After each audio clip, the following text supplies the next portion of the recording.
what we were saying. I mean, we could say that God actually has an explanation, okay? But the explanation is not outside himself. I mean, this is like silly, dude. What's the explanation? You're saying that God's explanation, so therefore God is a contingent being upon the explanation for God. You're cutting out. Can you repeat that? So what you're saying is God could have an explanation that is outside of God, making God a contingent being on the explanation for God.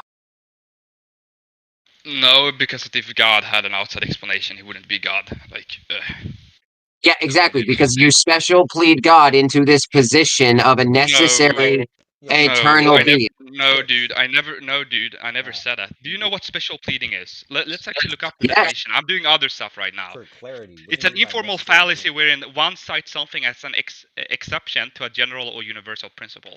Okay, I never made a claim that everything is created or like everything need to have a cause. I never said that. An explanation is not necessarily. It's not the same thing as a cause. You understand that, right? Well, no. I specifically asked you, did God create the universe? You said yes. Okay. And according to the Kalam cosmological argument, are you saying you don't follow the Kalam? I literally told you before. I am not arguing for the Kalam. Like this is like, I literally told you that before. I never said. I never argued for the beginning of the universe. I never did that. Okay. Well, because see, this is the thing. I see the universe existing internally into the past. Therefore, I see no reason to posit the hypothesis of a necessary first cause being. Most philosophers, even for an example, I don't give a shit about most philosophers. Can you let me finish? Dude, I can give you an example. Aquinas. Have you heard of Aquinas? Don't give a shit about some old fucking philosopher that doesn't understand cosmology in accordance to the current models of physics. Like Aquinas was just wrong. Dude. Never mind, you're right. Aquinas was just wrong in accordance to the current models of physics. The current cosmological models disprove what Aquinas said. In what way? Because it is eternal into the past. Cosmology states that the moment of cosmic inflation, the beginning of the beginning of our local representation of the universe, is not the necessity beginning of the universe as a whole. The singularity could easily have existed eternally into the past. Are you saying so? Are you saying that when the universe began to expand, right, or what we would say like the beginning of the local universe? Are you saying that space and time began to exist there at the moment? No, space and time began to expand at that moment. Change began to happen. Prior to that moment, change was static. Therefore, there was no such thing as time in reference to the change of states over a given stat. Okay, that's fine. Where did the singularity exist? Because it's a physical thing. You would agree with that, right? No. It's not? So it's something immaterial. It is. You say this immaterial thing is eternal, right? I'm saying that prior to the interaction with the Higgs field, that the concept of material was not present in the universe. Mike, you're still hot, Mikey. Oh, I'm sorry. Yeah.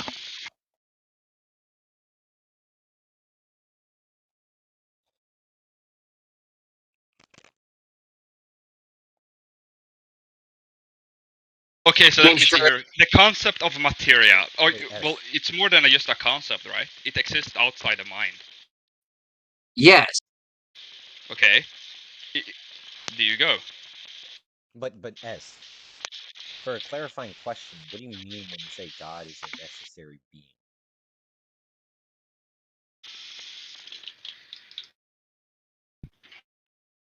And by the way, Aquinas never argued for the beginning of the universe. Mike, did you hear Darth's question? No, please repeat. Yeah, what do you mean by a necessary being? When you say God is a necessary being, what does that mean? That he cannot go out of existence. He's a necessary being who upholds everything that exists right now. Everything depends on him. So, do you have evidence for having that hypothesis? So he's not logically necessary? Yeah, I have evidence for that. I think he's kind of he is logical necessary. Yeah, but okay, I can give an argument. Something exists. We can't get something from nothing. Therefore, something always existed. So opposing God would entail contradiction. What do you mean? Yeah, because if you say God is logically necessary, that means he is necessary as an explanation for the explanandum. For if it is not the case, God You were cutting out would entail the last part. You were cutting out. Can you repeat the last part? He's I not didn't hear that. cutting out at all. You're just a Yeah, little for me, low it's in cutting out. volume. You're Okay. just a little low in volume. Is it Maybe you better could now? raise. Well, I'm in the kitchen and my computer is like elsewhere, so yeah. Yes, Sometimes. your volume is fine now, Darth. Okay. Well, when you say something is logically necessary under the view of like whatever I guess framework of argumentation you're using, right? I would suppose this is classical logic, right? If you make the claim something is logically necessary, that means to oppose this explanation for which God is the explanandum, or rather, God's the explanation for the explanandum of the universe, then to oppose the idea that God is the explanation would entail a negation in conjunction with the proposition. So saying God doesn't explain the universe would entail God also necessarily explains the universe. I'm not understanding what is the contradiction held within the proposition God doesn't exist. Because here, let me give you an example of a necessary thing, right? Which would represent a self-defeater or a contradiction. If I say I can't utter any propositions in the English language or colloquial English language of structuralism, right? Now that's logically necessary that it's wrong, right? Also, can you mute yourself? Oh, I'm sorry. Yeah, so that would self-falsify itself, meaning that it would entail the contradiction as I'm asserting the positive while producing the negative simultaneously, right? To utter I can't produce any proposition in the English language is itself a proposition that is laid out or formalized within the utterance of the English language, for which that would entail a contradiction in asserting. But asserting God doesn't exist, I don't see the contradiction in that to say is logically necessary.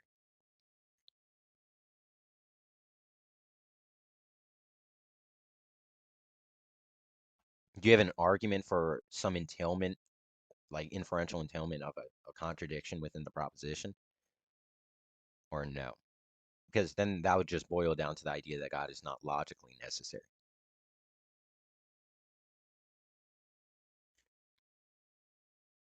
You have to give me 2 moments. I'm literally in the kitchen. I did hear your, but give me 2 moments. I need to fix this before it's Okay. too late. Also, what religion are you in? Like, what doctrine or whatever?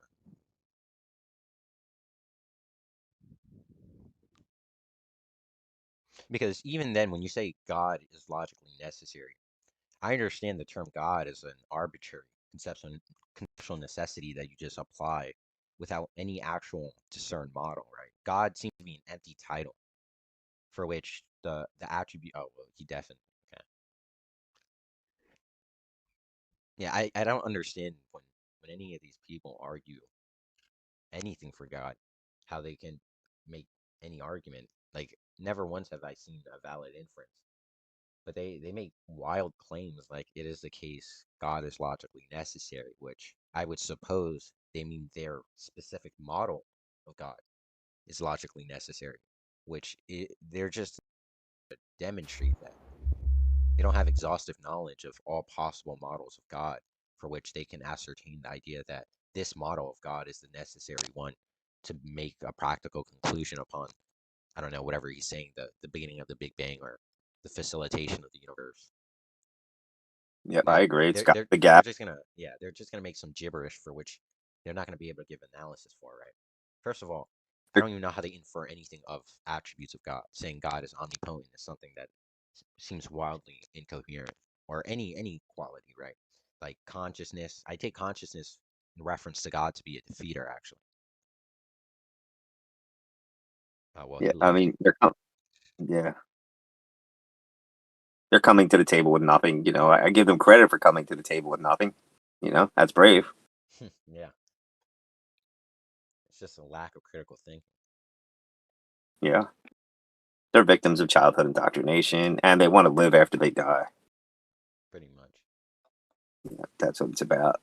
I He's also think that just using terms kind of self-evident he's not aware of, right? When he says mm, something is logically necessary, he's just producing that claim without full appreciation to what that means. Like he's evidently not aware of things like sentential calculus, where he can make an inference of a contradiction. Like like like I laid out, the contradiction during a proposition would demonstrate contradiction in conjunction, right? Like I can't produce any statement in the English language would be falsified on the basis, in order to convey that proposition, would have to utilize its negation.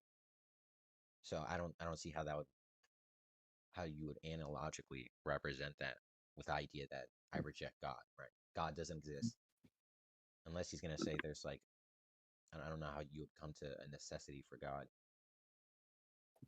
And wouldn't you have to show that God exists, or like at least evidence that God exists before saying that God is logically necessary?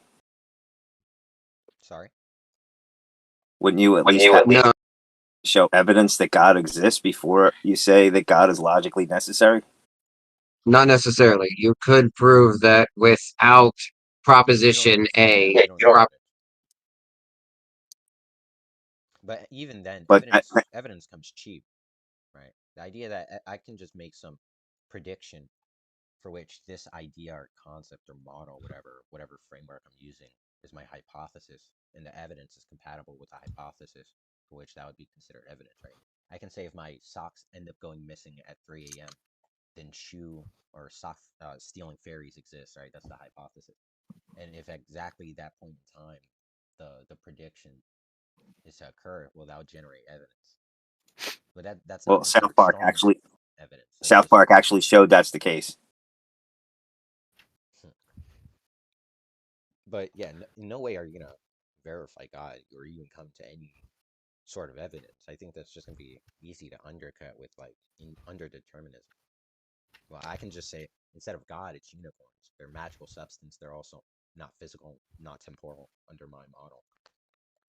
Yeah, And I mean then that's what I was kind of you saying. Like if you don't have any real evidence that God exists, to say that he's logically necessary seems like God of the gaps to me, or incredulity at least. well, the thing is, they can't even produce an analysis for evidence exhaustively. They say that this God, out of the infinite set of competing hypotheses for a model of God, their model of God is the accurate one. Which the only way they can do that is to produce infinite sets of evidence to determine that proposition. In no way are they going to bring light to evidence of a model without falsifying or giving some weighing models of God within vices and virtues. But they don't do that. They try and argue only for virtues of some God for which doesn't represent the idea that other models of God are more virtuous in terms of competing evidence. So it's just going to be almost like an argument from ignorance. Unfortunately, we lost all our theists. What are you talking about? I try to catch up. That God doesn't exist. That God does exist or does not? Sorry, I Does didn't not hear. exist. All four of us are atheists. Okay.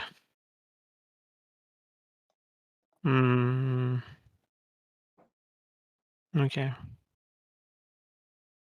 Should jump in a religious person then, I guess, to make it more interesting. Yeah. Yeah, well, we had them. We just lost our last one. So I like that domain of philosophy, but when you start to bring up Thomas Aquinas, right, with reference to your objection of how quantum mechanics or quantum physics is a better explanation for I guess, the causal sequence of the universe, whatever that means. Even though I don't appeal to science, I don't like induction, but even then, yeah, I don't see how that was even pertinent, whether some philosophical judgment of someone who's unacquainted with the idea of quantum mechanics or quantum physics has any relation to like what was he gonna do? Quote a phrase from Thomas Aquinas that somehow defeats your position or like rebuttals it?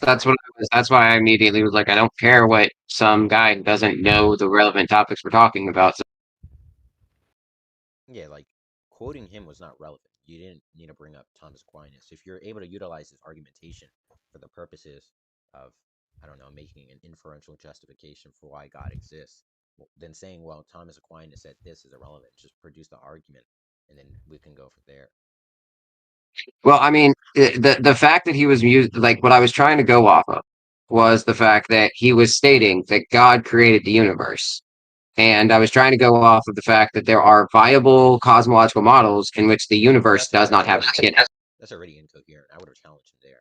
To my understanding, the folk notion of creation is a material state of affair, right? The idea that creation is a thing is understood through phenomenology. Well, even then, real creation doesn't exist, right? Nothing is actually created. I mean, I'm pretty sure the definition of creation lexically is to bring that about which had not existed prior. But the idea of everything is in nothing comes into existence in terms of physicalist account for reality or the universe, right? All the material and energy that is composite of the aggregate of all entities within this system that we call the universe never changed, right? It just changed the state of affairs. It never. Yeah, energy cannot be created nor destroyed. It can only change form. Yeah, so the idea of the singularity wasn't that there was less of anything or more of Well, anything. and I believe that at the moment of the singularity, the like when you get back to the Planck time, the laws of physics break down. So to claim materialism at that point in time may very well, I'm not saying it is, but may very well be incoherent to describe that which the singularity was at that point. Well, common argument I hear be used for something like that, the idea that the universe itself brought up the conceptual understanding of the idea of time and space, for which, um, at the point of the singularity, physics such as time would break down, for which the idea to say, well, what was before the Big Bang would be, a very unintelligible question.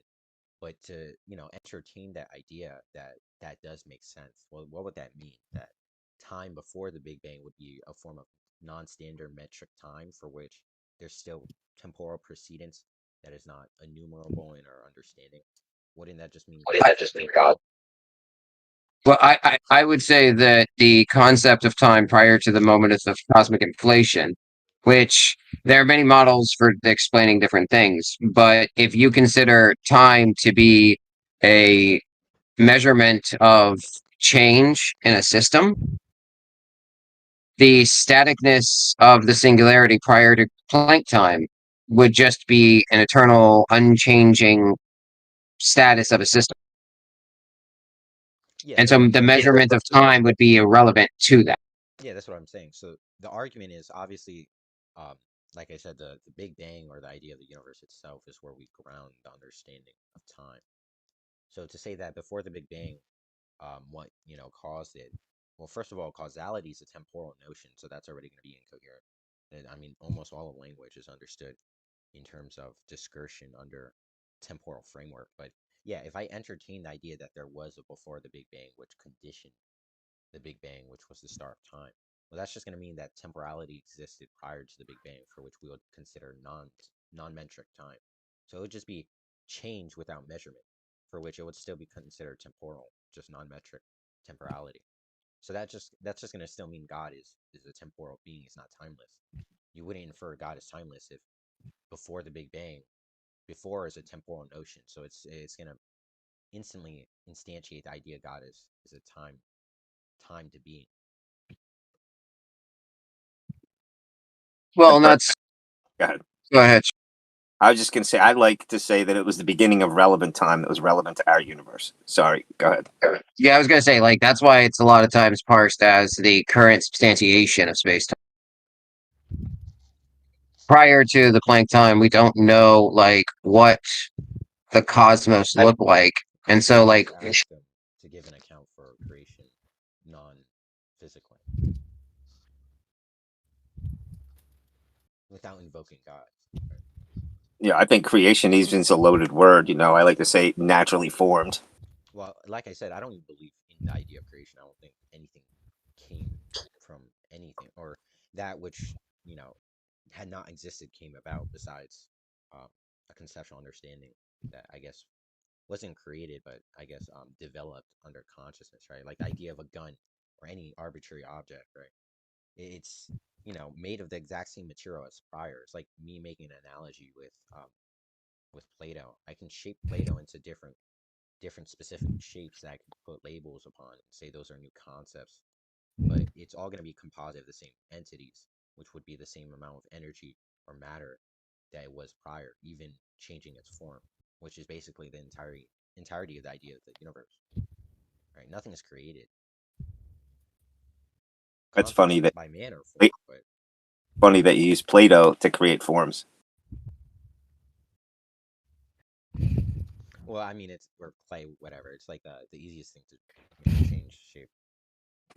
No problem. Just making one of my few philosophy jokes that I know.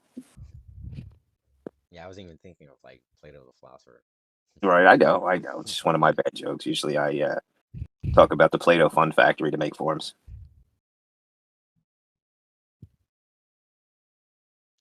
So that's the thing. Most of the things will just fly over your head without like good analysis to what they're trying to say, right? When he says, "Well, what conditioned the Big Bang?" It's instantly going to be made reference to the folk notion of a temporal precedence, for which is going to be exclusive to the idea of the Big Bang. The Big Bang is that which itself produced temporal accounts of any state of affairs, right? So saying what was before the Big Bang or what caused the Big Bang are instantly just going to be known because those are temporal inquiry, right? Dependent on time. But if the Big Bang is that which conditioned time, I mean, let's say it is the case there's some non-temporal account for causation, right? A non-temporal causality. No way are you going to derive God, right? Once again, just under determinism, like I say, unicorns did the same thing. I mean, even saying God is, uh, shapeless or spaceless and timeless, it's not even going to follow from the idea that it was before the Big Bang. I don't think it has to be non-temporal though. I say it was the beginning of relevant time. I think there was non-relevant time before the Big Bang Yeah, because time, that's like, what we call metric time, okay, yeah, the time seems to always exist. Whether anything even happens, you know, that's a different story. But it doesn't seem like time started or can stop like relevant time started. But I personally, believe in infinite regress and infinite future. Well, the idea that infinite regression is illogical is the dumbest thing I've heard. I don't see. There's no contradiction in the idea of any form of infinite regression. The idea is that based on pure intuition, the concept of an infinite regression um, is obscure or sounds to be absurd, but really it doesn't entail any contradiction for which it's impossible. I know. Well, typically when I speak with the theists about it, what they're doing is counting backwards and saying you can't get to infinity. But I tell them then, if you just hypothetically just assume that there was no Well, beginning, that's there would just still dumb. have to That's be a just now. that's just dumb. The idea that you can't count backwards to infinity. I would just say, in virtue of what is that true? And if they're going to say, well, demonstrate it, right? That's just going to be an argument from ignorance, right? The idea that because I can't represent the evidence, therefore there's no evidence independent of what one can represent, right? That the absence of evidence is evidence of absence. Whether or not I can count to infinity backwards isn't going to entail that it's impossible. It's just going to entail that I can't actuate the proposition that or whatever you're asking me to produce, which you're still going to need to demonstrate the contradiction if you're going to assert that's a logical inconsistency or incoherence to say that an infinite regression is logically possible. Right. And even that being the case, there would still have to be a now, even if there was an infinite past. There would still always have to be a now. It seems like a naturalistic fallacy, drawing it off from it is. It is the case I can't, I guess, count backwards infinitely. Therefore, it ought to be the case uh, one can't count backwards infinitely. Therefore, infinite regression is not possible or something of the sort. I guess that would Yeah. be the idea, which instantly would just be a non sequitur. That wouldn't follow. Well, the theists don't want there to be an infinite regression because they want another necessity for God to have to start things. That's why some theists were happy about the Big Bang, thinking that it shows that they were right, that there was a beginning. But then as we go further, not the case. Yeah, one of the dumbest things I've heard was, unironically, like a couple of days ago, I talked with someone who I've talked with months ago and I haven't seen in a while. They they saw me in a VC and came in and they said, "Yo, Darth, it's been a while since we talked. I realized ever since we had our discussion that you can't draw some form of logical inference in reference to God. Therefore, God is a non-inferential truth, which is another inconsistency, right? Because the idea of inferences is an inference is a classical reason form of model theoretic system of deduction for which reason is the motive for inferring truth. Truth is a quality of some proposition under the consideration of inferential justification. To say that God is, I don't know, illogical, right? Where the idea of logic isn't applicable to God, but God can somehow hold truth, it's just going to be meaningless because the idea of truth is a factor or a variable under a logic. So to say God is illogical but somehow has truth is not a concept one can apprehend.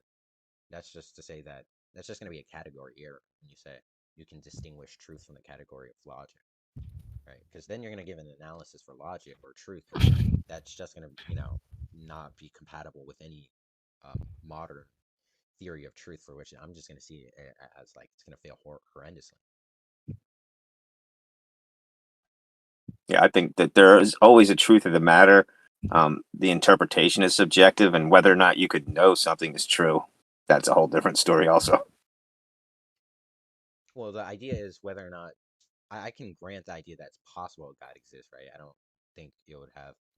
I mean, some models of God, actually, many models of God, I would say, are contradictory, in which it would lead to collapse. But generally, I think it's modally possible a God exists.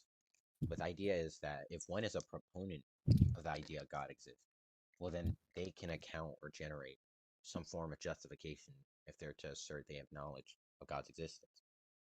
If it is the case, they can generate God to be true. Well, whether or not it's possible, you shouldn't be a proponent of the idea. You would just be agnostic or indeterminate to the truth of God. It's possible. Possibility doesn't derive anything unless you're some modal realist where all possibilities exist.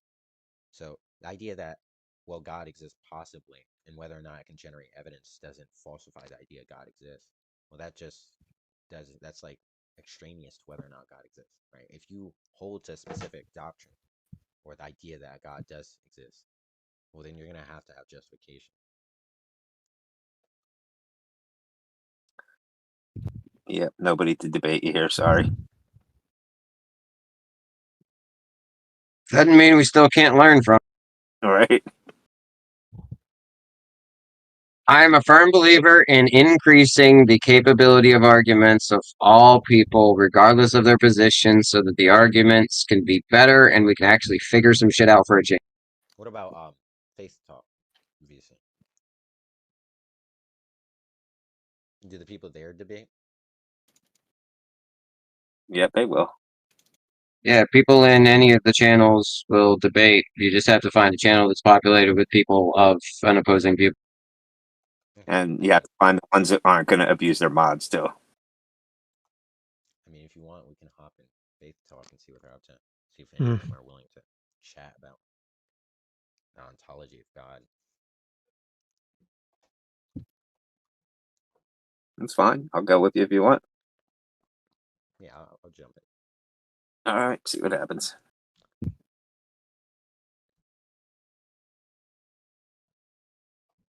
Me where the church teaches this and Well, they teach actually it. Of dogmatize. course, they don't teach it. Go Do you ahead. think they're gonna say in public, "Hey, we like molesting little children"? You brought up. Oh, this You is dummy! supposedly the one true Like, church. what do the Protestants? Tell me where the Protestants teach? Yeah, we can molest little children by You your just brought standard. up earlier that this is the one true See, church. this is a false standard. What's You're the saying, "Well, look, criteria? it happens No. more in Protestants." What's the Yeah, that's because criteria? there are more Protestant What's groups, the dummy. criteria? What's the criteria for the one true church? We can discuss that. No, see, that's you sidetracking. The whole point is that I'm not your sidetracking. institution, and this is the You're the pity one of that it, tried right? to throw that We in to hear this sidetrack the whole mastermind saying, "Look, conversation. this is like You're what supposed to be Protestantism the has one true brought forward." church. By the way, You're supposed yeah, to be the one true the church. early Why is there reformers molestation? were only You're supposed to be the whistleblowers one true and warning church. against Why the is there evil molestation? that is You're happening supposed in to the be the Catholic one true Church. church. Why is there molestation going on? Because You're your supposed to popes be and the one true cardinals are church. Why is there corrupt, molestation going demonic on? That's not people, an argument. Talking over each other, man. This is ridiculous. You're because your supposed to be the clergy one true were so church. evil, Why is instead there of actually molestation within the correcting church? themselves when This is your mistakes nonsense happen, I argument. can't they hear anything. threatened the people who This actually is the reported the nonsense that he's mistakes. trying to talk, They guys. burnt people He's saying, alive for it. this is your one true church. Why is there Yeah, molestation within listen, the this is church? the fruits of your church, This is burning people ignorant. alive when they see This is that you people ignorant. are heretics. Okay? This is This what is happens. exactly the This is ridiculousness of his exactly what argument the is. Romans did There's two with the ways to early go about it. Christians. This is what happens. You get thrown in front of This the is the lions, and instead ridiculousness. of being You're the thrown in front of one the true lions, the Catholics church. burned people. That's You're what the they did. one true church fighting for Hello, guys. molestation. I've been Pathetic. kicked off. The thing keeps going. Okay, guys, the both of you are You talking guys are at the same talking time. over No each one can other, man. actually It's hear what. horrible. Yeah, no one can actually He's hear what making you're a saying. claim that if we're the one true church, why is there molestation within it?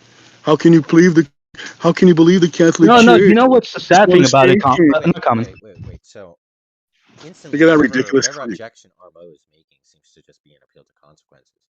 But still, It's just I'm not it's understanding. I it's can't really hear really you, Darth. It's a bad argument, what I'm Yeah, making. I can't really hear you, Darth. yeah. But So you're, the sad thing about it you're is just that, making like, an appeal to cause. instead of defend or instead of like actually trying to give saying, well, we're wrong in that, whatever, you did saying, well, We're other wrong in people that. do it too, as if that What are you excuses talking anything. about? If I'm a Are you actually whoremonger, are you saying going that to me as say, a well, Catholic? when you get Are caught you cheating, well, actually other saying, people cheat Armo? too? What's the Are big you deal? actually saying that me as a Catholic am saying that it was okay? That's what you're serious? doing. You're saying, well, Never other say people do it too. No, that's Why not don't what you I say? said. I Why actually do you said then? that Why this did you was then say other You never people do said it I too? said it was a filthy, Yeah, he did. disgusting He did. thing. He compared And himself, it's He's saying not the just saying Protestants do it not. more. he's It he's is not just saying not it's within the okay. Catholic He's not faith. saying it's It okay. Now, is. why He's just compare saying with other people? So, well, they do it too. there's What's the fucking point of You're the that? one that brought up. You're the one that brought up that it's. Yeah, so why are you bringing up other people comparing as if, well, they do it too? Bro, stop, man, stop. Armin, you're making it very unfruitful. This happens everywhere, man. This doesn't just Look, happen in it's one happening everywhere. It religion. doesn't matter because you claim to be the truth, He's not. right? He's not making the Well, what argument because it well, one happened. minute, It doesn't Armin. happen Where there. does it Therefore, it's actually? okay. So Yeah, guess what, guys? that's In just gonna Armo's be a logic and non-sequitur. standard, hold on one second. You guys, Yeah. hold on. In Armo's logic and standard, his ridiculous BS argument, then there's no truth because guess what? It's happened everywhere. No, you know what the thing is? This is the beauty of it. Of course, mistakes happen and atrocities happen, and every type of filth happens anywhere. The problem you're not getting, however, is that when people point it out, instead of agreeing, like taking it serious, what your organization did is silence them. And this happened Wow. up Did until I silence recently. anybody? Until Are you shut up, serious? not you, because you're a nobody, but your Why are organization you did. shouting?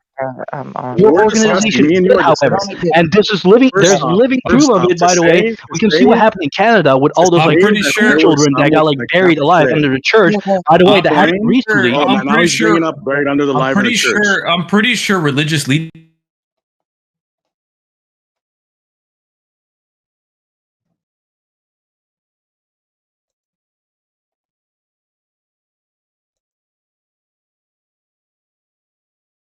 As far when many people talk about science or say the immutable rules of causation, and we start boiling back to say we go physics, then we go to electromagnetism, then we go digging further, then we say quantum physics, then we start talking about these very impossibly small particles.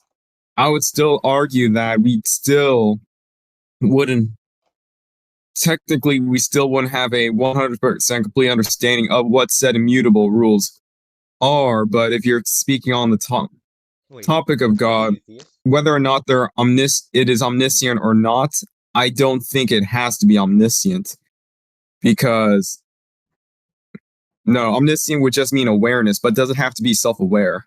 Does it have to be aware? Are both of you theists? No, I'm a atheist. Okay. I'm theist. Yeah. Do you mind if I actually So- try to commit to theism? I can't hear very well. But I'm gonna have to Why respond you to commit the idea of Lucento. theism? So I mean, yeah, if we have rules, if we admit that we have rules that are holding everything together, what you have to acknowledge is that those rules are actually allowing information to be transmitted from one mind to another. And so what happens is we end up at omniscience if by simply just generalizing the structure. Right? So if you've got information, then that information is basically prescribed by that rule set. And what happens is that if you get to the when you look at the reality as a whole, if what we have to do is we have to preserve the structure that the mind has.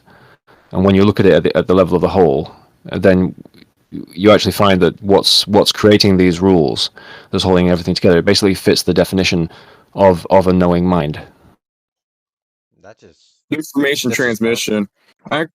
Actually, I do think that I don't know if information transmission would work if we were to deal with a simplified model of, I guess, a physical reality. But one of the things I could also attest to is we're still working with rather a severe level of blindness. If you say information transmission, maybe there is a transmission of information, but something to remember is on the level of human minds, it's often more of a model of reality that's giving at least the best description of what its sensory input data is, and there's not always going to be a sense of transmitted information in the sense that there's a literal transmission,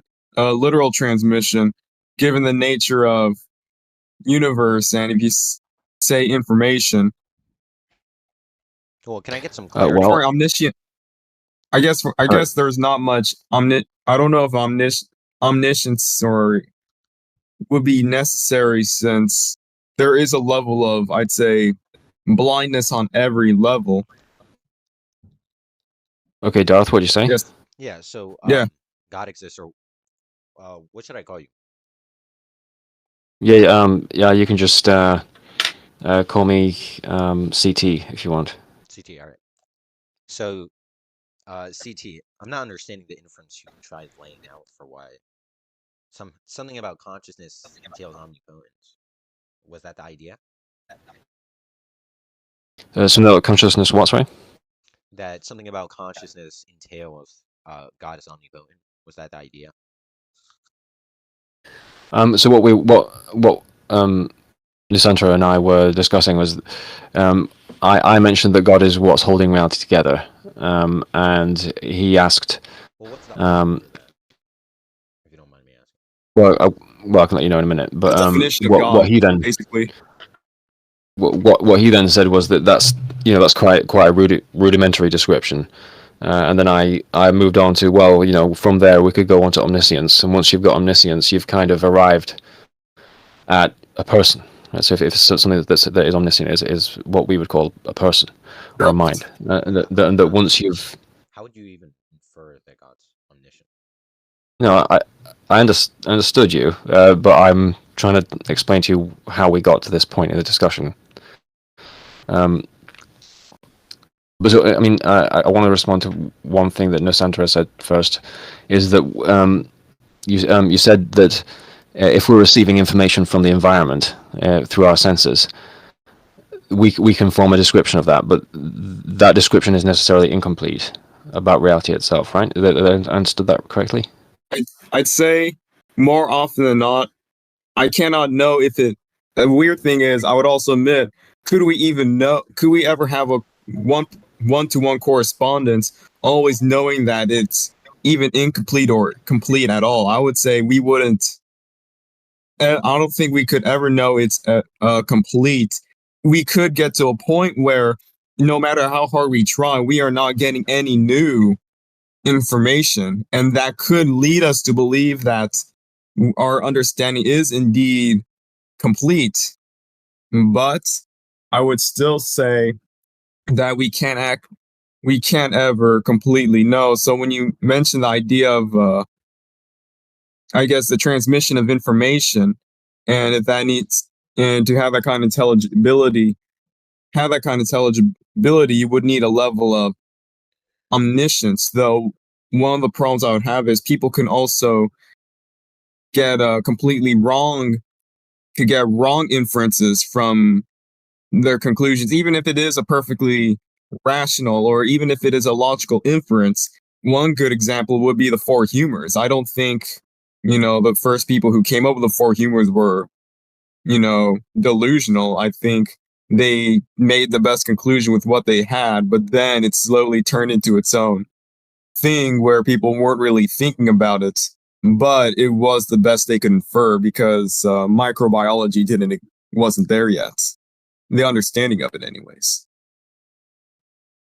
Okay, well, so completeness isn't actually something that we require to arrive at a correct description, because completeness would mean that every single level of your description is bang on accurate, whereas what we're actually looking for is a generic description, or perhaps more than that. But if you're asking for a complete description, you're really asking for omniscience itself, and how this works.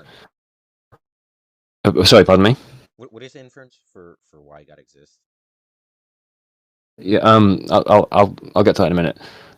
But the very fact that we can make descriptions that correspond to reality at all actually implies that the reality that exists out there and the reality and the structure of our descriptions, they actually share the same structure. Because if they didn't have the same structure, then our descriptions would never actually succeed in any way at all, because they wouldn't they wouldn't allow us to coherently respond to our environment, and there'd be no there'd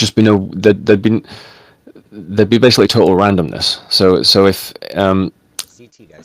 right, if you make a description about something, it relies on a very generic structure, and then what happens is you kind of add in more detail with the more the more knowledge that you accumulate. But as insofar as infer that what that allows you to do is it allows you to infer that there's a shared structure between the two.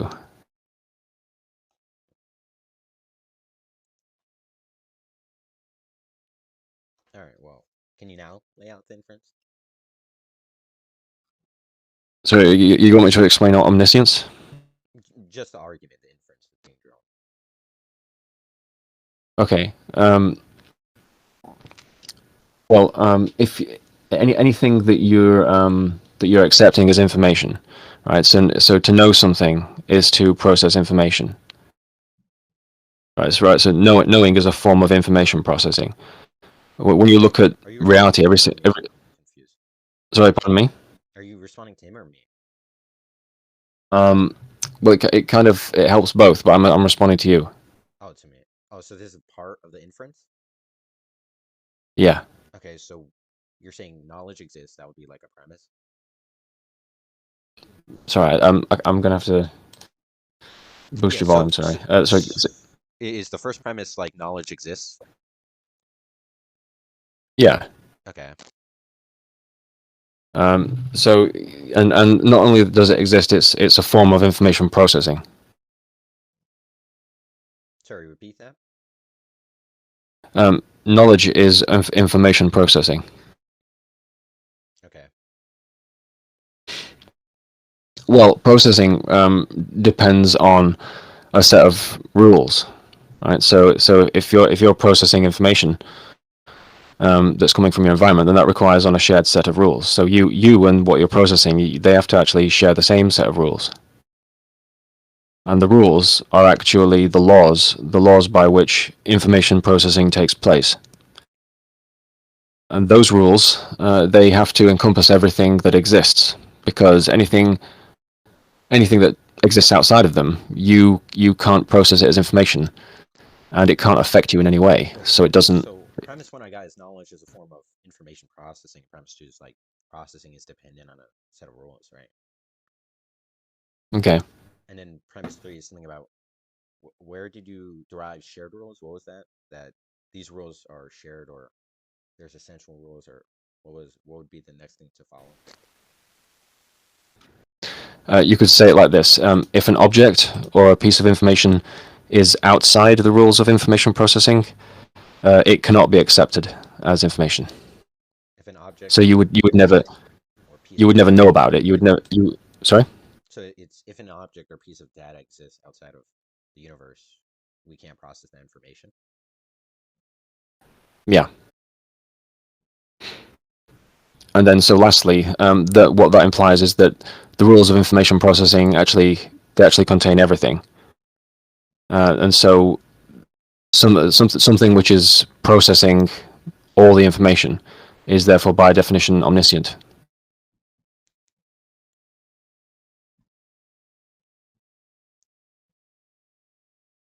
The thing that governs these rules, right? Wait, what was the last Yeah, exactly. premise? That the conclusion, I guess, that it would follow that an entity outside the regularity of this rule set. No, not facilitate. No, not outside it.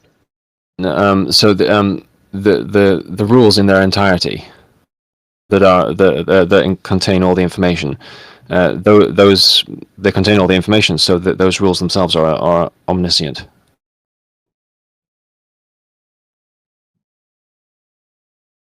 I'd say when it comes to omniscience. So hey, Darth, do you want to take this on? Yeah, I would like to, if you don't mind. If not, I'm just trying to materialize the argument, so it's a proper inference. Yeah, I want to hear what you got to say. Okay, well, so far of what I understood of your argument was premise one, knowledge is a form of information processing. Premise two, processing is dependent on a like regulated rule set. Premise three, if any object or piece of data exists outside of the universe, we cannot have access to the processation of that data. And then conclusion, the rules of their entirety are therefore omniscient. Yeah. Okay, well, instantly the inference just doesn't make sense because each variable would just be its own independent variable function within like materialization. So the material functions would just not be deductively valid. It would seem like P1 is A, P2 is B, and then P3 is C, and then the conclusion would be therefore D or something like that. So even if I guess grant the idea of premise one that knowledge is a form of information processing, even though that would be more so apprehension, where knowledge itself would just be justification to a propositional status of any declarative sentence or any proposition that has a status of truth value, for which justification would be held in reference to the scope of that proposition. So that's, I mean, even then, that's not what knowledge is analytically understood to be. That would be more so apprehension, but that's fine. I could grant that. Premise two would be processing is dependent on a set of rules. What is the argument for that? Because if I just reject Well, the the, idea that processation is dependent on a rule set, how do you derive the necessity of the idea that it is? Do you have an argument for why processation necessitates some regulation? well, yeah, because if it's being processing from one state to another state, then they're basically the same. The process and the rule are the same.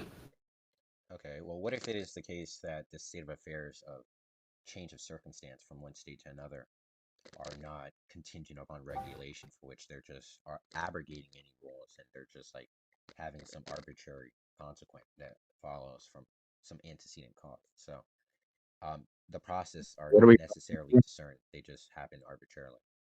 What would be an argument against that? Because that seems like a Well, negative. if it was arbitrary, there would be nothing would follow from the input. The output would just be totally random from the input if it was just Well, yeah, arbitrary. sure. I can grant it's random. That wouldn't generate the idea that it's impossible that random generation can have the intuition that it is regulated, which is the idea that although it's completely arbitrary, the change in states of affairs can be indicative of every state of affair having some perceptive scope of the idea that it is somehow regulated when it's really arbitrary. So how do you somehow like undercut that idea? Wait, I want to It clarify. I want to understand what's going on here. So, Darth, you said what you're saying is even if we don't get random outputs, it could still be possible that there isn't. It could still be a set of arbitrary or random events at every step of the way, even if we Yes. don't get random So it's outputs. just the idea of an is versus an all. So it is the case that every arbitrary state of affairs is to occur for which it has the intuition of regulation of any, I guess, processation. Wouldn't follow that is the case that because there's a process and it has the intuition of regulation that it is therefore regulated. Which I mean, it's just to That's say that it intuition. is the case that there is non-regulative process that seem to be consistent without any mechanism. Which I'm not understanding how he accounts for that. how would you get from from an input to like a random output if there wasn't a process that was regulating that? Well, of course, the change of state of affairs would lead to some output, but that output wouldn't have some determinant or any form of determination. It would just be arbitrary, for which any logically possible output would be facilitated under this process. But it is the case that But in you just every instance, it seems to have the same consistent output for which we can have the intuition or regulation is the idea. said that it had to be logically possible. Yeah. I'm not. So that's the rule. Logical possibility is the rule. Sure. Okay, so that's premise 2. Premise 3? Sorry. So, are you arguing for premise 2 that there must be some dependence upon classical logic? Well, classical logic, I would actually say more like binary logic. What is that? You would just say Binary logic is the distinction between true and false, okay, so along you're, with the I guess, logical rejecting. constants. So you're rejecting like some form of not logical pluralism, but many valued logic is what you're rejecting. The idea that there's Well, no no, true or because falsehood. the other logics all depend on binary logic. They reduce to binary logic. They don't exclude it. They all include it. Okay, well, they would allow for things like contradictions, especially in things like very consistent logic, and the idea of indetermination. Guys, what are we talking about here? My bad for cutting you guys off. Whether or not God exists, and I'm trying to understand his argument. Oh, all right, all right. So you're arguing that because I'm not seeing how you determine that there is some rule set, because it can be the case that logic is just some form of linguistic device that doesn't actually have any appropriation in relation to fundamental reality, right? So it can be the case it's not logical, right? I mean, analogically, I did reference classical logic for logically possible state of affairs, but it can be the case that it doesn't necessarily exclude non-logical possibilities, or at least that, I guess, depends on the logical system, but it can be the case it's dependent upon no system. So I'm just not understanding how you derive that. That seems like there would have to be some form of logical realism for which, if there is a set to, like some primitive notion that facilitates any other consequence. Well, I don't agree that it's possible that logic is just a linguistic tool that we use, and that it doesn't have an ontological status of its own, because then you're kind of forming like a contradiction where you say, like, if you, for example, you say that it's possible that when we're describing an input and that's going to some arbitrary output, and you're saying that that could be a fact, and what a fact means Well, I'm is just that it has. entertaining the idea of logic to understand the inference, but it is the case that you're saying that there is some necessary dependence upon some regulative system, which I don't see how that's the case, right? God exists. You're a Christian, right? Or Yeah, we're talking about something else at the moment. oh, all right. Yes. So I mean, Darth, do you think it's do you think it's a fact that true is the opposite of false? Would I say, for example? That's a fact? No. Yeah. Why is true not the opposite of false? Because there's no way in deriving what logical system is to be appropriated as truth. There's no way to derive it from a logical system. Well, yeah, if it is the case that a logical system is to be real, then that's just going to entail that there's some logical realism, right? But if it is the case that logic is just some device of utterance that man constructed, then using the contents of logic to derive the idea that logic somehow necessary would just be like a begging the question, for which I don't see how you would draw inference at all, because inference is a logical notion for which, if I'm just to reject logic on some determinative, like, I guess, proposition, then it is just the case that no regulative system can actually be inferred at all. So premise 2 would just fail, But because it's dependent upon classical logic to derive the need for regulations. So, do you think that anything that you just said was a fact? I don't see how whether or not my opinion holds any value to whether or not your arguments, like generating that evidence or necessary facilitation. But is that a fact? Yeah, so I don't care for a question, right? I'm making a critique. If you have some response in reference to why my critique failed, My response yeah. is that you can't make your claims without the distinction between true and I'm false, not making because then claims, you're I'm not. giving hypothetical scenarios for why it just failed.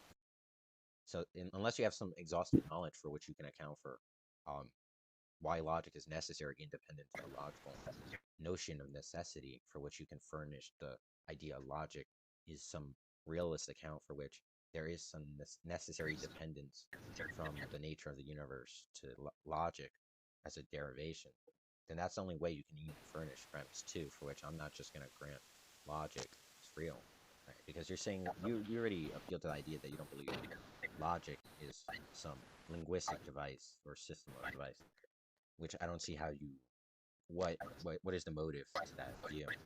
What motivates that view? Well, it's proof by contradiction. If you don't think this, then you end up just contradicting yourself. Well, that's the thing. Contradiction is a logical notion. So to use the content of logic for the necessity of a non-logical like proposition, well then that's just not going to be accounted for under the argument. Right? You're trying to derive logic from logic, which is what I'm not understanding. That's like trying to justify. Well, whenever you prove, that's just circular. So in virtue of nothing can logic be accounted for. Well, yes, on a basic realism. It doesn't matter if it's circular. Like if it being circular doesn't detriment it at all. When you're proving something about logic, Okay, you have to use logic. Then how do you distinguish the proposition God doesn't exist, therefore God doesn't exist? Right? If I utter that, would the circular argument be considered like validly structured or sound because I uttered it to be circular? Can a proposition? I didn't hear it because you said it too fast. God doesn't exist. What? Yeah. So you said that it doesn't matter if it's circular, an argument circular, which I don't understand. If I say God doesn't exist, therefore God doesn't exist, would you be persuaded or consider that as a valid argument? No, because you changed the content of the circularity. Logic is allowed to be circular. Nothing else is. Why is that? Because the distinction between true and false is circular. I will say one thing a little bit. Logically derived. I think one thing to mention is if we don't at least just agree on logic from the forefront, almost everything we talk about becomes a moot point. Like every single conversation, almost every single.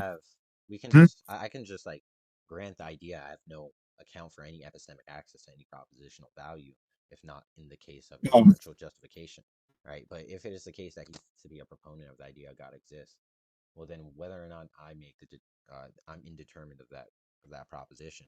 If he's to make ascertained values of truth, he's going to need to necessarily account for whether or not logic is somehow a realist system, independent to the content of logic. But he's saying that we have the ability to make exception for logical circularity, which I'm not understanding why that is. And of course, you can't generate an inference because that would just be the idea it's circular, right? So when I inquire in virtue of is it allowed to be circular, then how do you account for that illogic? Well, the reason is what Nisandra just said. I mean, if you can't, if you deny logical realism, everything that you say afterwards is not going to make sense. So your denial of it isn't actually going to make sense. So if you deny the circularity of it. So you're saying the utility of intelligibility accounts for why logical realism is true. I don't think it's utility. No, it's just the ability to say something that's true. But you just appealed to the idea that we would have an account for intelligence, right? Then nothing would be understandable without logic. So if we utilize logic, we account for intelligence. What I want to specify here with Darth, I just feel like there might be a hidden premise because is everything you're saying a hypothetical? Is it a statement? You said it's a hypothetical, but then if it's a hypothetical, then doesn't this also make it so that the hypothetical itself is not No, it's just to mean that it's a scenario that excludes logical realism, for which I don't see how scenario. But to draw to that conclusion, this premise is going to go nowhere, right? I mean, obviously, there's no way you're going to generate premise 2, but sure, I can just grant it, but if you want to keep on going with non-inferential justification for an inference or system of realist inference or inferential justification, which I mean it's just going to be circular incoherency, then we can do that, but I'm sure you wouldn't care to do that, so we could just move on to premise 3. But premise 3 is if an object or piece of data or existing data that is to exist outside the universe, we would not have access to some form of processation of that data. Yeah, I don't understand how that's the case. Well, because if it doesn't obey the same rules of information processing, then you can never accept it as information. What does rules have to do with being outside the universe? Everything in the universe ultimately follows the same rules. What rules are those? Information processing. I'm not understanding. So the idea is that information processing is a rule, right? Right. Under the universe. Well, yeah, you could say the universe is under it. Or is that an argument in general? It's true from premise 3. So if something is outside the rules of information processing, then it's not a part of your universe. Well, premise 2 just says that processation is dependent on its rule set. But that doesn't mean... Right, it's from premise 2. But that doesn't follow that it must be the same rule set as under the universe to process. Right? It can just be a genetics fallacy, that you can derive the same conclusion or processation independent to the same set of structures of rules to generate processation a discrete way. It's referring to the group of rules that are the most general. So it's referring to the rules that distribute over every object. So that's what it's referring to in both premises. I'm not even understanding what you mean by that. Can you reiterate? Right. So every object that exists and that you interact with, it has to obey the same rules that you're obeying, because if it didn't, then they wouldn't be interacting with you. Right. The interaction depends on a rule. Yeah. Interaction depends on a rule. Yeah. The interaction is a rule. Well, that would be a claim.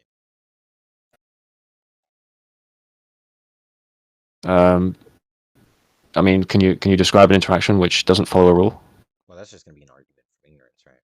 Or even then a naturalistic fallacy. For it is the case, or that you're drawing it off from it is. Right? Whether or not I can give an account for what I believe or whatever you're asserting doesn't follow that my inability to produce the necessary account for the same analysis of the proposition somehow determines the idea that the proposition is therefore true, because my ability to generate the antithesis is outweighed. Right? I can just be unable, like that's the evidence of absence. Or, well, I mean, I'm sure you know what an argument is, right? I'm not gonna go into that, but I don't. That just, once again, it's just non sequitur.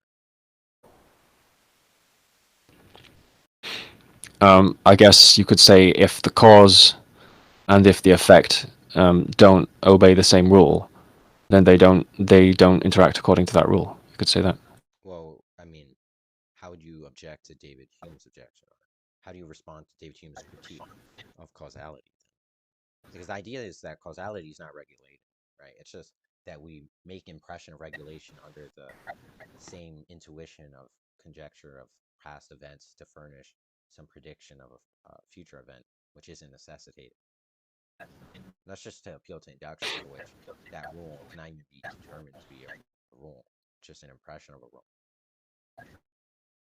rule. Premise 2 and premise 3 are the solution to Hume's critique of causation. It's the solution. It's not a contradiction to it. You can't induce anything based on data without a coherent set of rules that covers all the data. Like, so in P2, if I just, so it says processing is dependent on a rule set, right? What is the contradiction in saying processation or processing is not dependent on a rule set?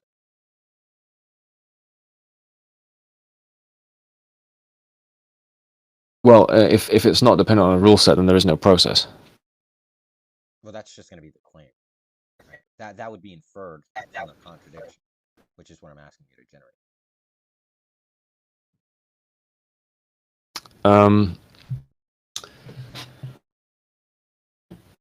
I mean, do you want to give an example of a process? No, I just care for the contradiction. If you give an example of one, then I can show how it contradicts it not having a rule set. So if I give some analogy, you're able to generate the case that, I mean, you can convey an analogy and demonstrate the contradiction.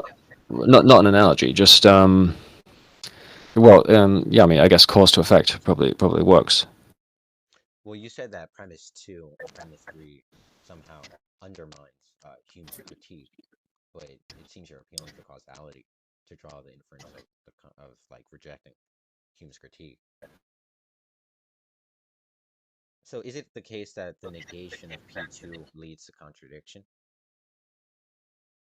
Yeah. Okay, so then derive the contradiction. Well, if a process doesn't depend on a rule set, you mean that? Yeah, derive the contradiction that processation is, or a process or processing is not dependent on a rule set. What's the contradiction in that premise?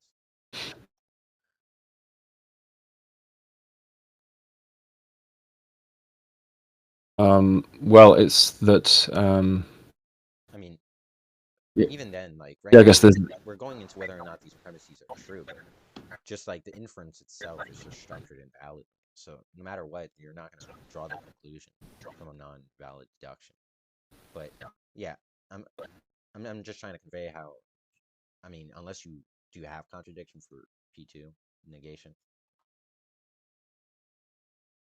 I'm trying to think of one, but if it's basically dependent on relations, right? So if Process, you said if the cause is processation not is related to dependent the on effect. relation. Sorry, pardon me. You said processation is dependent on relation. Yeah, so for a process to take place, then the two have to be the effects have to be related. So I'm not even going to grant that, because it can be the case that process or processes are derivationally conditioned by the idea of, I mean, what you said, but that doesn't mean that to reject that would be mutually inclusive with the idea of process, right? That because it's derived, or the concept's derived from it, it's necessarily dependent upon it. That wouldn't follow.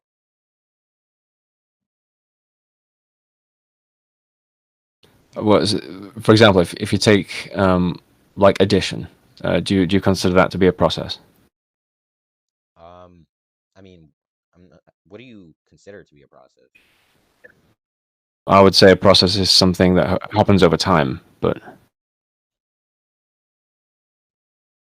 I would say process is change that happens over time. But if you consider Change over time is just the definition. That what? So a value of change over time is considered a process. okay, so the values have to be related. They can't partake in the same process if they're not related, right? So you've got values like let's say real numbers. They're related mathematically by being a member of the same set. Okay, so a relationally valued, or a valued relational change over time is considered a process. Yeah. Okay. For example, truth value, or it can be a numerical value, it can be a truth value. Well, the idea of an inference or some truth value isn't that it changes over time. It's just the idea that we access more data that draws more I don't know, indication of the value of the truth. Isn't to say that metaphysically the value is independent of all phenomenological representation of data. So it can be something that is metaphysically true independent to any condition of data for which, I mean, that would just mean truth value doesn't change. I don't know. I'd say that well, or some arithmetics algorithm, or I don't know, any arithmetic formulation is somehow changing over time. I don't know what that means. well, I'd say at the bottom level, let's say the level at which most change takes place. So they're like the bottom level of the structure of the universe or whatever. I would say that the truth values are changing all the time because what's happening is you're assigning a truth value to a formula or a sentence, and the sentences are constantly going from true to false, or from false to true. Well, that doesn't address what I said, right? I can said we can access new data that may once again be intuitive that the value of a truth of some proposition changes, right? That doesn't mean the value of truth to some proposition is actually changing. That just means that the array of data that we're having access to indicate the truth value is changing. So that's just going to be subjectively dependent, right? Depending on some mental consciousness to furnish the value of truth. But that isn't to say that metaphysically it has some static truth value, which is the dilemma.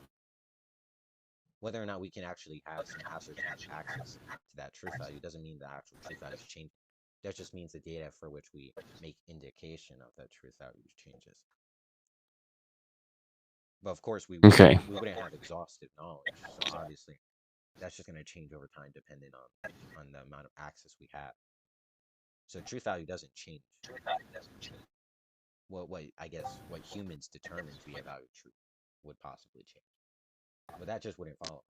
That therefore it's the case that truth value is not static. Okay, well, yeah, I mean, I see your point because you could just attach a time value to the proposition, and then you wouldn't need be subjective because it's dependent upon a content or some mental content of an agent. Right, the content we have access to phenomenologically wouldn't determine the truth value is therefore not static metaphysically. That would just be a category, because the categories of phenomenology doesn't somehow invoke that it ought be the case that metaphysically the truth value is not static. So, I mean, you could say that the variable of time changes. What do you mean by that? The variable of time. So, I mean, you're asking about the ether time for which time is an illusory construct under some conceptualization of an entity. It is the case that we perceive time relationally dependent upon a consciousness. That doesn't furnish the conclusion time is independent of a mind, right? Especially in the case of like there not being an external world, or like Sophocleism, where all the states of affairs that exist phenomenologically are just mental projections from my mental status. So that would just fail, because that seems to be the case under maybe a C theory time possibly, but that seems to more so invoke an A theory time.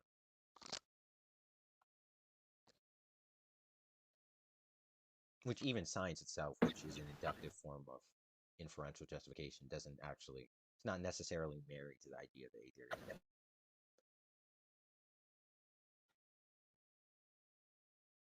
I guess the interpretation of that data under the scientific scope of investigation would, but yeah, I just wouldn't say time has innumerable variables, because that's to say that time is not subjective.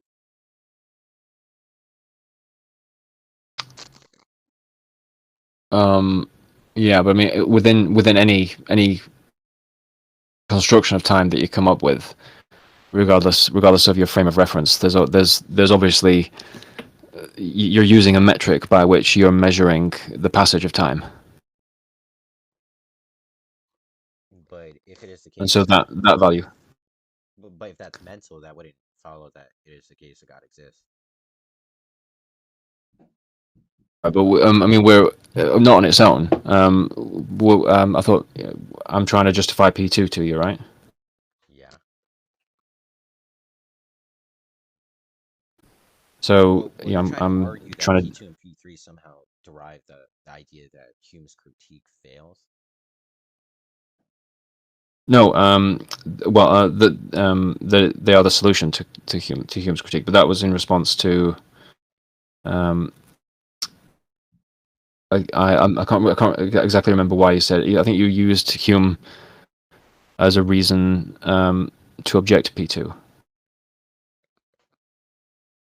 Well, yeah, I said that the idea of causality, which you used, it's just the idea that a past conjecture of states of affairs of intuition somehow furnish some valid prediction of certainty to some future event.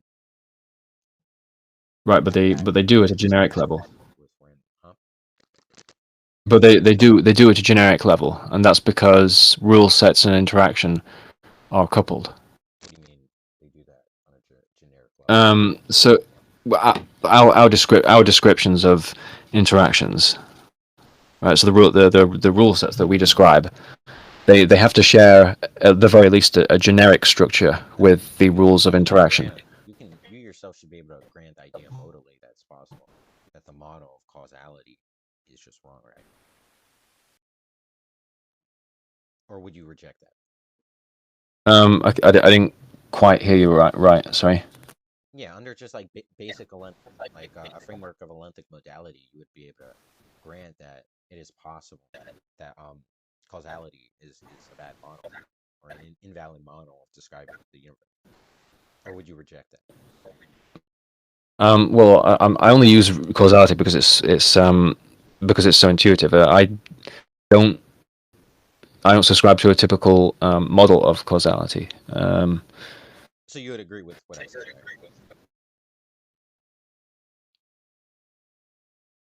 Yeah, but I don't think it's just part. I think causality has its place. That's what I'm saying. So where do you derive that there are regulated systems for which processation is dependent on?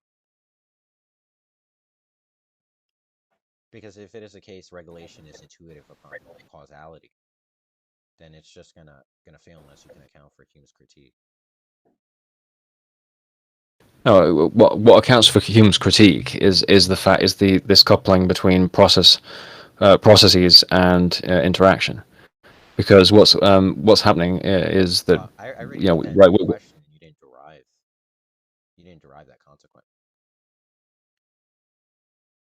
Well, I mean, I'm trying to explain it. If It just we went wouldn't back be able to to your make initial question, right? We already went down this path. This seems to just be like a rabbit trail, and we're just going in circles. I mean, okay. Do you acknowledge that for us to predict any future event or for us to make any prediction at all, right? And a prediction is like a reference to a structure, right? So you when you make a prediction, the idea under my view is that I'm just not going to make any reference to adjudication to the scope of whether or not there is an external world. Because if you're saying that God is necessary to explain or there must be that or here let me better articulate. So the idea is that you're saying that the universe is the explanandum for which God is explanation. But if it is the case that there is no external world for which God explains, and it's not the case that God exists, for which it's just giving some critique of underdeterminants as to whether or not you can account for these premises independent of an external world for which God facilitates.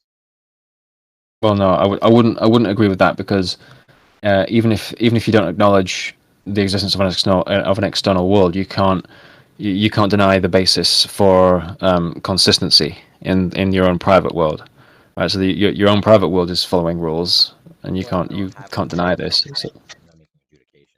I can entertain the view of my intuition for which the external world. I can't hear you very well.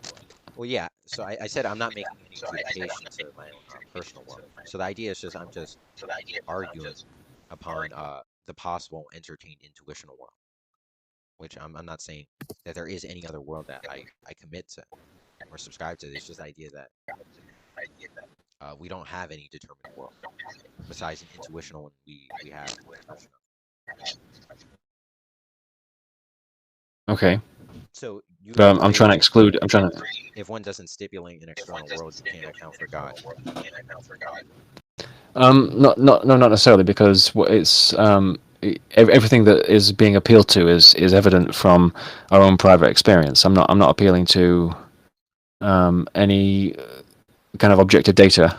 Well, if it is the case, it's mind is metaphysical, right? To say that it's timeless, spaceless, and not of any material substance, then discursive mental modes of the impression of a temporal change in mental status is just not going to be the case. So all the mental content that is projected of the mind wouldn't be furnished by any regulative system.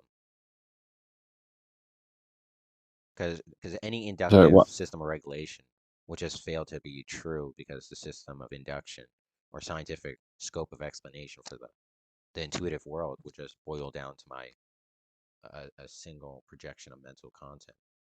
So there wouldn't be any real regulation that can be determined.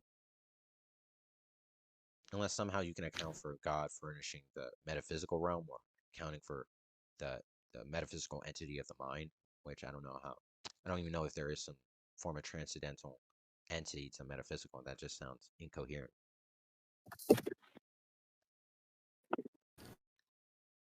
I'm trying to follow how you're saying that if if there's no external world, then you're not able to make any kind of correct prediction. Like you're saying, it's all dependent on projection of mental content. Well, I'm just trying to understand how you account for God, external to any appeal to intuition of an external world. Well, I wouldn't call it an appeal to intuition. I'd say it's a rationalist approach. Well, we apprehend the external world through intuition, right? Intuition is the median understanding of the external world, or the world that which furnishes the mind the mental content, or rather the brain. I'd say that we have perceptions, and we can notice regularities in our perceptions, and then we can form a system which obeys logical rules. Well, yeah, and then we can apply that to the world. So the perception of regulation is that which is dependent upon the phenomenological status of an external world. Right. Yeah, which in turn is all the states of affairs are just like mental projected, then it's not the case that those regulations actually somehow correspond with reality. Okay, I think I see. I think I see what the problem is now. So, in order for you to actually perceive any kind of regularity in your perception, then this already entails that your perceptions are following rules, because they're stably and consistently interacting with your mind, right? So and what's stable and what's providing with them with the stability are rules that they're consistently obeying, and that your mind is also obeying. And all you're doing is, when you're forming a description, you're just approximating those rules and with your description, and then you're correctly applying them back onto the world. Yeah, but I'm not understanding how the inference would follow that you've already given for God's ontology, if it is the case there's an external world. Do you have an argument if it is the case to processation or mental conscious events that somehow furnish the ontology of God? And sorry, you're saying if there is no external world?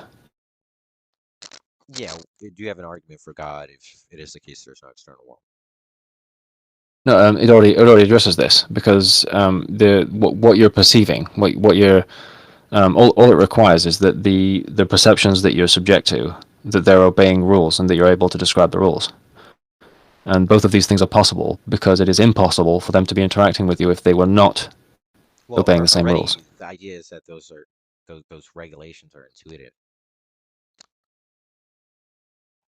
Which, even if it is the case, the mind's projecting this impression of rules under the whatever series of events I'm having the impression of undergoing.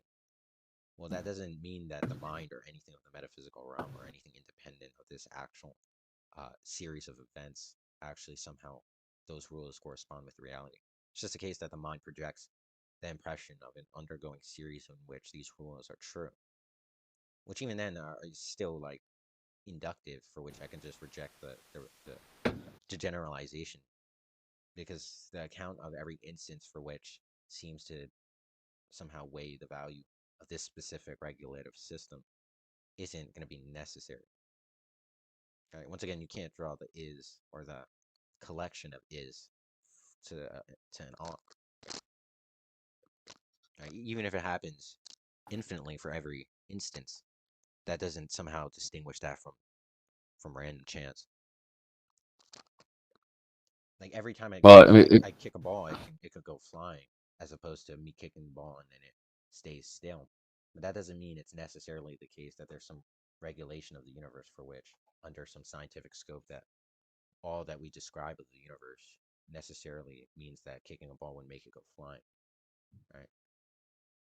But that's at a very specific level of description. The very fact that you can see the ball and that you can command your body to kick it. But Right? There's already a degree of. that wouldn't Sorry. for necessity. It means that both you and the ball are obeying the same rules. Well, that's just to say every instance that yet has occurred has had the impression of following this described rule set. It doesn't generate the idea that this is necessary to happen in every instance, right? If it is the case in an instance I kick the ball and it stays still, then that would just mean that regulation isn't static, which is just to abrogate the idea of that rule. But this isn't a part of my argument. Like I'm not saying that we can predict. Like I said earlier, this isn't completeness. Isn't a requirement of the argument. It's simply the fact that you can accept the information that there's a ball there, and that you can react to it, and that you can describe it. Because without exhaustive understanding, then in virtual ways there are rules, as opposed to intuitive rules that are not necessarily regulational. Because we can just have the impression of rules for which rules don't actually, that they cease to exist, but upon just impression they exist, which is the idea that I'm representing, just an underdeterminate hypothesis. Because if it is the case that it's just random chance for which of the infinite set of possible occurrences, it's just like an infinite-sided dice that just arbitrarily keep rolling on the same value of the infinite set. That doesn't determine that it all be the case, or necessarily is the case that kicking a ball under some scope of the external world need be that the ball goes flying. Well, I mean, again, it doesn't. My argument doesn't require that degree of description where you're guaranteed that a particular object behaves a particular way. Now I just don't follow, because how do you derive that regulations exist? Well, it's simply the fact that you're accepting the information that there's a ball there. It's just the most generic kind of. I meant skeptical scenarios would just represent undercutting defeater for that.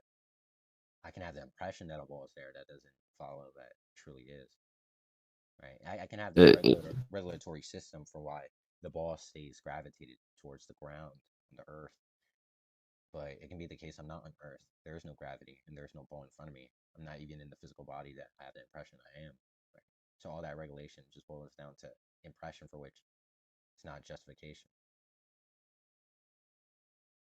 It means that your perceptions and that your cognition are following this. They're following ultimately, reductively, the same rules. Because if they didn't, then you wouldn't. You wouldn't be able to refer mentally to what it is you perceive. You wouldn't be able to. You wouldn't be able to respond to what you perceive. Your thoughts just wouldn't. True. Then the impression that there's a linear stream of events, as opposed to some random scattered events of my life, then my cognition would just be unreliable, because I perceive time relationally to some stream of events that aren't in accordance with reality. Right? If it is the case I was born after I died at 90 years old, right? And we have the belief of the eighth year time, for which I'm born, become a kid, become a teen, become an adult, an old man, and die, right? Linearly. It can be the case that the events of memory are not in the way we have the impression, so cognition wouldn't be reliable. That's once again just intuitive. Okay, I'm going to leave the discussion here. So nice talking to you.